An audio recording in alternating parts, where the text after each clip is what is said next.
an RSM solid approach to study thermal history of the basins in front of the orogens.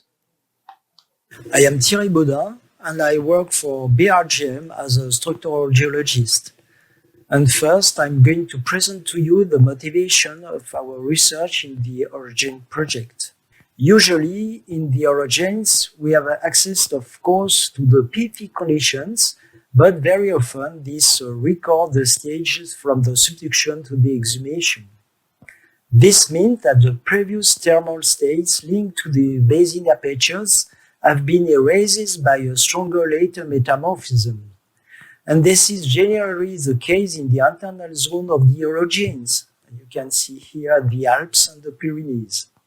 However, in the fold and thrust belts of these orogenic chains, the initial thermal condition can be preserved, and then it should be possible to understand how does the paleo gradient evolve from the rifting to the collisional stage. This is an important question because the thermicity of the riftings is clearly associated with some energy resource, as gas or hydrogen. These are found in the current passive margin, but also at the front of the orogens.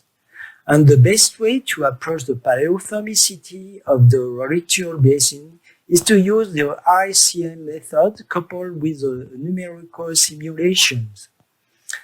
That is, we did in the orogen project, focusing our studies on the North Pyrenean Cretaceous basins in France and Paleozoic basin in Morocco.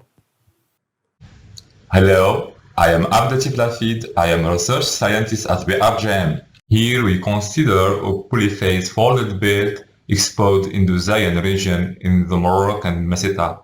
The Moroccan Meseta is depicted as the former passive margin of the Saharan platform.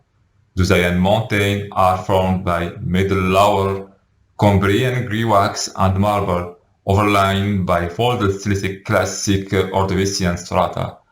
The folded Combro-Ordovician quartzite and metapelite are inconfirmably overlain by Upper Vizian flysch. Here, we would like to illustrate the importance of thermal inheritance phenomena during the transition from extension to compression using Raman spectroscopy of carbonaceous material. So, first and briefly, what is this method? During carbonization and graphization transformations, carbonaceous material composed of carbon with some heteroatoms progressively transforms into graphite. Such transformations can be followed using Raman spectroscopy. In perfect graphite, we observe only one band. With increasing disorder, additional bands appear.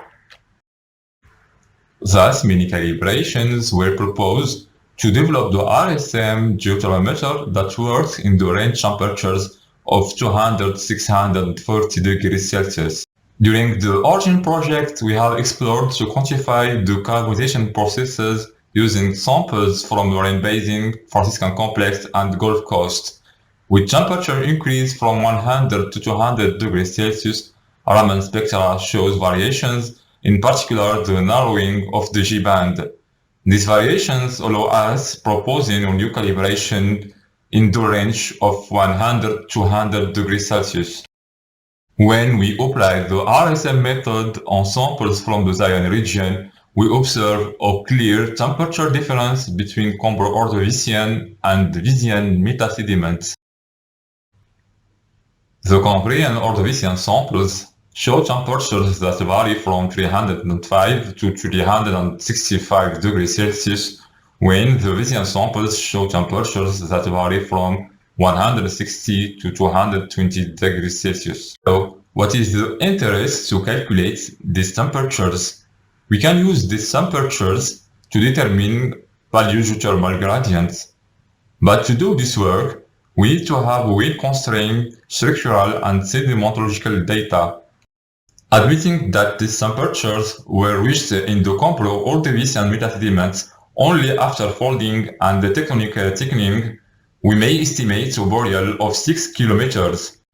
So, with this burial of 6 kilometers, we obtained a hot shallow geothermal gradient of 100 degrees Celsius per kilometer that coexisted with a normal deep gradient of 22 degrees Celsius per kilometer within the Paleozoic series by the end of early Tornesian folding.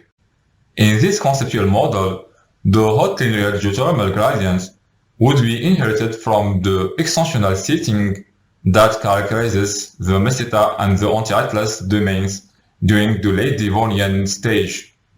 During the late Devonian rifting, the Paleozoic series would have detached on top of the thin Pan-African crust.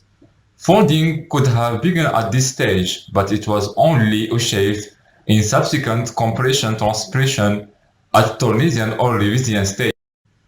As conclusions, the Obeliscan height geotherm is inherited from the late Devonian rifting.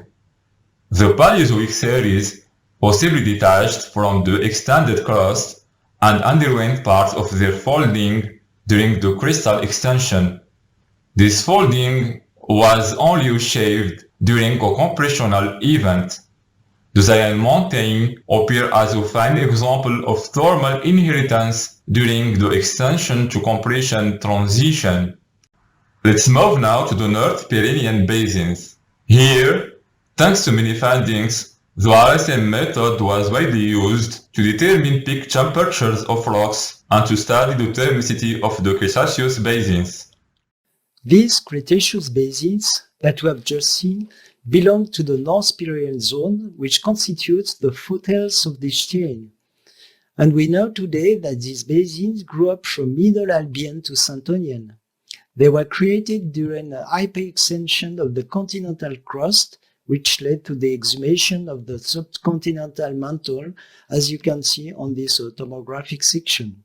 The different stages of this aperture have been studied in detail by Nicolas Spiteri during his PhD work, on the example of the Molion Basin in the westernmost part of Pyrenees.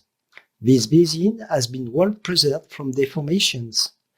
One can distinguish there a first rifting stage with the formation of the Sac Basin during the ancient times, and then from Albion to Santonian, the creation of the real rift associated with detachment faults and the uplift of the subcontinental mantle.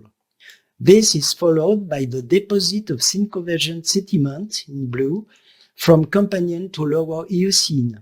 During this convergent phase, the Molion Basin was not affected by a major deformation, but only by a long-wave flexuration fulfilled by the synconvergent sediments. It is only from the Middle Eocene that the inversion of the basin occurred. Then the Molion Basin is inverted and forms a pop-up structure with northward thrusting to the north at the North Pyrenean frontal thrust and southward thrusting to the south as the Lacura thrust. And this is on this cross-section that we carried out our thermal studies. We have measured 102 maximum temperatures, the Tmax, distributed on 4 drill holes here, and also 54 Tmax from field samples. From these Tmax, we have obtained 5 different thermal gradients. And we can observe that on the 2 boreholes cross-cutting the main thrust, the paleo gradients have been transported by the thrust. This confirms, at least in the northern part of the basin, that the paleo gradients clearly predated orogeny and thus are linked to the basin formation and not to the nap stacking. So, we needed to put the Tmax points on the restore cross-section to obtain the real paleo gradients. The first result is that the paleo gradients increase from the margins toward the base depot center, around 50 degrees per kilometer on the margin, 40 degrees per kilometer for the necking zone, and 60 degrees per kilometer for the high pelting domain. Thus, the highest gradient is closely linked to the proximity of the mantle. We have also calculated the current gradient along the 4 boreholes and have obtained a value quite low of around 23 degrees per kilometer. Now the question is, how did the reef gradient evolve through the orogenesis to arrive at the current stage? To understand this, we have made a numerical simulation of this history, taking account the geological and the geochronological constraints. We well know the different phases of the basin evolution and also the thickness of the formations. We also know that the Tmax of the pre-reef cover reached roughly 600 degrees in the hyper-extended zone, as observed on the field. And we know that the age of the metamorphism was about 18 million as well. The main unknown variables are the mantle heat flow and its variation through time, and we had to adapt this variable for matching them with the geological constraints. You can see here the conditions of the modelization with the thickness of the formation, the mantle heat flow, and the time of modeling. On the right hand, you will see the evolution of a marker point in red in function of the temperature and of the depth. We're going to follow the evolution of this initial point from the surface to the depth. On the bottom right, you will see the evolution of the gradient.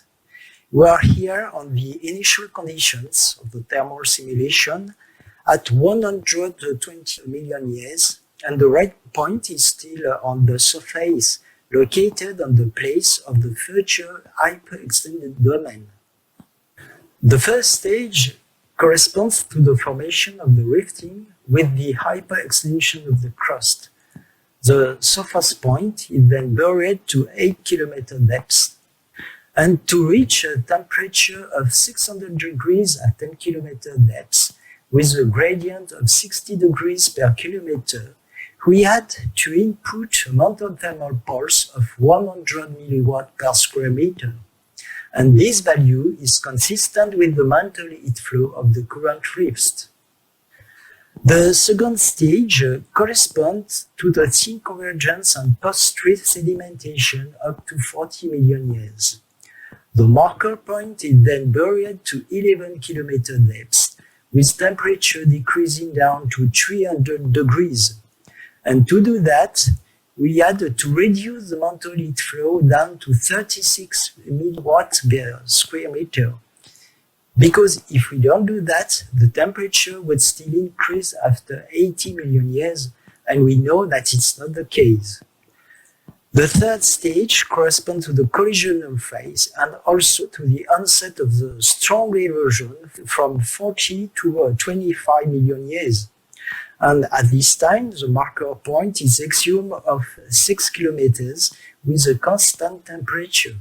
This is the erosion effect, which explains here the slight increase of the gradient. And finally, from 25 million years to the present day, nothing important has happened.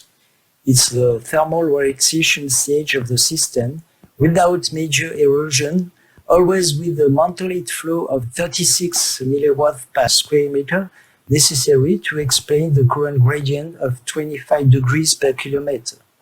With this thermal relaxation, we can constate a slight decreasing of the gradient, but also of the temperature in the bottom of the Moleon Basin. To conclude with this numerical simulation, we have obtained a possible thermal evolution of the Moleon Basin.